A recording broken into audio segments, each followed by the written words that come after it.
സൂര്യ പ്രധാന കഥാപാത്രമായി എത്തുന്ന ഏറ്റവും പുതിയ സിനിമയാണ് റെട്രോ. കാർത്തിക് ശുഭരാജാണ് സിനിമയുടെ സംവിധായകൻ. 1999 നേർക്കുനേർ എന്ന് പറയുന്ന തമിഴ് സിനിമയിലൂടെ ഇൻഡസ്ട്രിയിലേക്ക് വന്നിട്ടുള്ള നടനാണ് സൂര്യ. തൻ്റേതായ വ്യക്തിപരമായ അഭിനയത്തിലൂടെ തന്നെ ഒരുപാട് ആരാധകരെ സൃഷ്ടിച്ചെടുക്കാനും സൂര്യയ്ക്ക് സാധിച്ചിരുന്നു. തമിഴ് ഇൻഡസ്ട്രിയിൽ വലിയൊരു കോളിളക്കം തന്നെ സൂര്യയുടെ വരവ് ആരംഭിച്ചിരുന്നു. ഇപ്പോൾ ഇതാ മലയാളം ഇൻഡസ്ട്രിയിലും അദ്ദേഹത്തിനുള്ള വരവേൽപ്പ് ഏറെയാണ്. തമിഴ് സൂപ്പർ സ്റ്റാറുകൾക്കുള്ള അതേ ആരാധന തന്നെയാണ് മലയാളം ഇൻഡസ്ട്രിയിലും സൂര്യയ്ക്ക് ലഭിച്ചുകൊണ്ടിരിക്കുന്നത്. സൂര്യയുടെ ഒരു സിനിമ വരികയാണെങ്കിൽ തിയേറ്ററിൽ പൂരപ്പറമ്പ് തന്നെയാണ്. സ്വന്തം കഴിവിൽ തന്നെ കരിയറിൽ മികച്ചൊരു നടനെന്ന ലേബൽ സൂര്യ നേടിയെടുത്തിരിക്കുന്നു.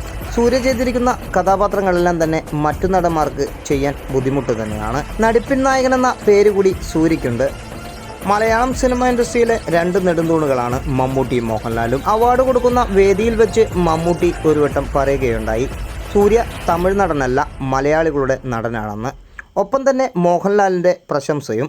സൂര്യയ്ക്ക് കിട്ടുന്ന ഏറ്റവും വലിയ അംഗീകാരം കൂടിയായിരുന്നു അത്. അധികം പ്രമോഷനുകളൊന്നുമില്ലാതെ സൈലൻ്റായി വന്ന സിനിമകളെല്ലാം തന്നെ സൂര്യയുടെ വൻ ഹിറ്റുകൾ തന്നെയായിരുന്നു.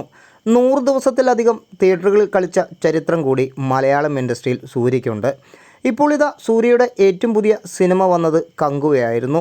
കൊടുത്ത ഹൈപ്പിനനുസരിച്ച് പടമില്ലാത്തതുകൊണ്ട് തന്നെ സിനിമയ്ക്ക് ആരാധകർ നിരാശരായി. ഇപ്പോൾ ഇതാ ഏറ്റവും പുതിയ സിനിമ തിയേറ്ററുകളിലേക്ക് വരാൻ പോകുന്നത് റെട്രോയാണ്. റെട്രോയുടെ സോങ്ങുകളെല്ലാം തന്നെ ഓൾറെഡി ഹിറ്റ് തന്നെയായി മാറിയിരിക്കുന്നു.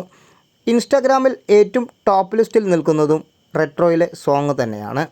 ട്രെൻഡിങ് സോങ്ങായ റെട്രോയിലെ ആ ഗാനം ചുവടുകൾ വയ്ക്കാത്തത് അപൂർവം ചിലർ മാത്രം. ഇപ്പോൾ ഇതാ സൂര്യയുടെ ഏറ്റവും പുതിയ റെട്രോ എന്ന് പറഞ്ഞ സിനിമയുടെ ട്രെയിലർ പുറത്തിറങ്ങിയിരിക്കുന്നു. ട്രെയിലർ കണ്ടാൽ തന്നെ സിനിമ വലിയൊരു ആകാംക്ഷ കൊടുക്കുന്ന രീതിയിലാണ് മേക്കിംഗ് ചെയ്തിരിക്കുന്നത്. സൂര്യയുടെ പ്രത്യേകതരം ഇൻട്രോ തന്നെ കാണുമ്പോൾ ആരാധകർക്ക് വേറെ ഇനിയൊന്നും വേണ്ട. സിനിമ എത്രയും വേഗം തിയേറ്ററുകളിലേക്ക് ഇറങ്ങാൻ കാത്തിരിക്കുകയാണ്. നിങ്ങളുടെ അഭിപ്രായം ഈ വീഡിയോയ്ക്ക് താഴെ അറിയിക്കുക.